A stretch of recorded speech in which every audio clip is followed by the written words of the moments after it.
Welcome back to Pine Tree State Restoration. And the purpose of this video today is we're talking about the Daisy Legacy 22 rifles. Now, a little history on this gun, and we're going to tell you how to get a mag for it because you can't get a mag for these guns anywhere. So the Daisy Legacy, they started in 1988 through 1991, and they originally retailed for $60 to $100. Daisy jumped into the 22 caliber market, 22 rifle caliber market, kind of quietly without saying anything to the ATF or the government. And eventually they got shut down for it. Didn't get in any trouble, but the ATF told them you're not a gun manufacturer and you got to get a different license or whatever. That's the rumor anyway. But they made a variety of configurations: wood or plastic stocks, bolt action, semi-auto. The 2201 was a single shot bolt action. The 2202, which is this one right here, is a magazine. Originally came with a 10-round mag. We'll talk about that later. And then the 2203, which was black like this, semi-automatic, and the 2213, same thing, only wood stocks. And they were very lightweight guns, like 5 pounds, and they're just nice guns, and they're highly collectible now.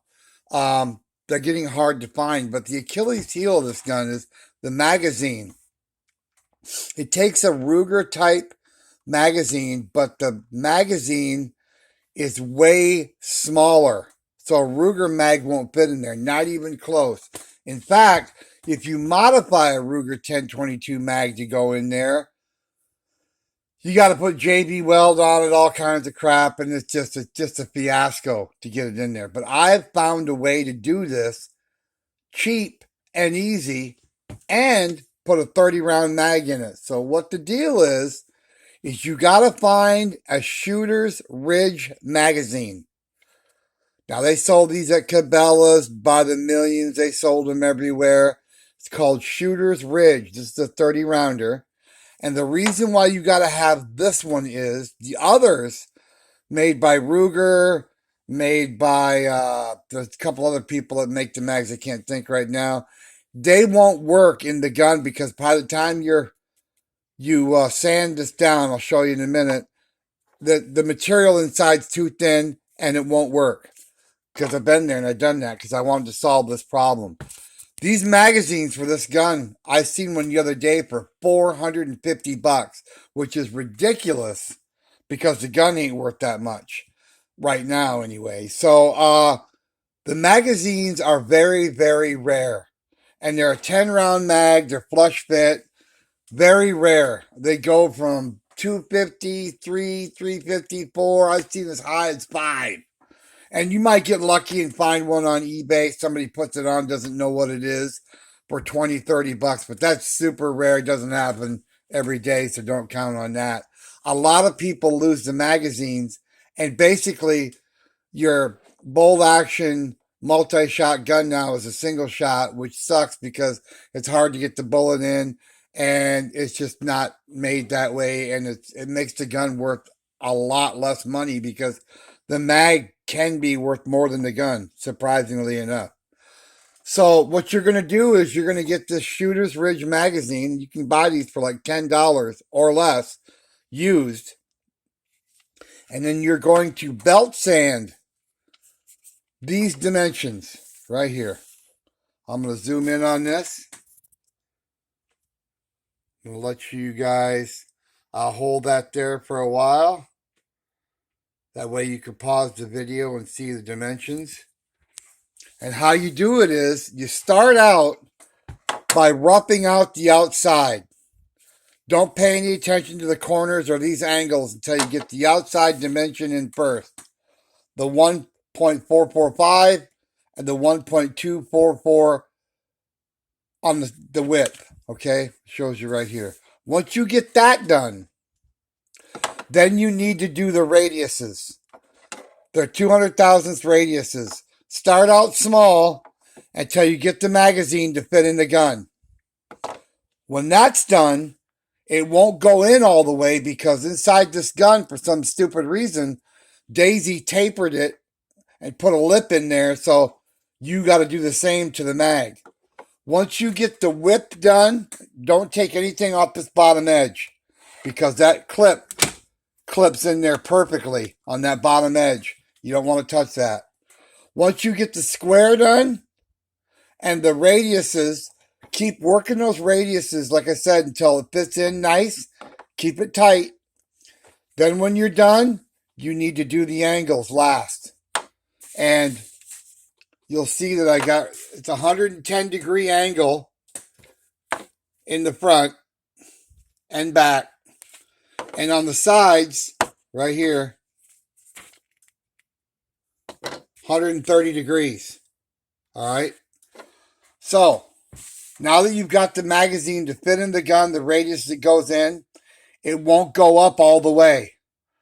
Okay. You need the bottom of this green follower right below the bolt inside the gun. It has to be all the way up to the point where it almost touches the groove of the bolt when it closes, and then you'll have it right. You'll also know it's right because when you shove it up in there, that clip will clip on this lip right here. If you went too far, it would drop down, but you want that so it goes up in there and that clip just slips over that lip, and that's perfect. Got to use the Shooter's Ridge. Can't use any other mag.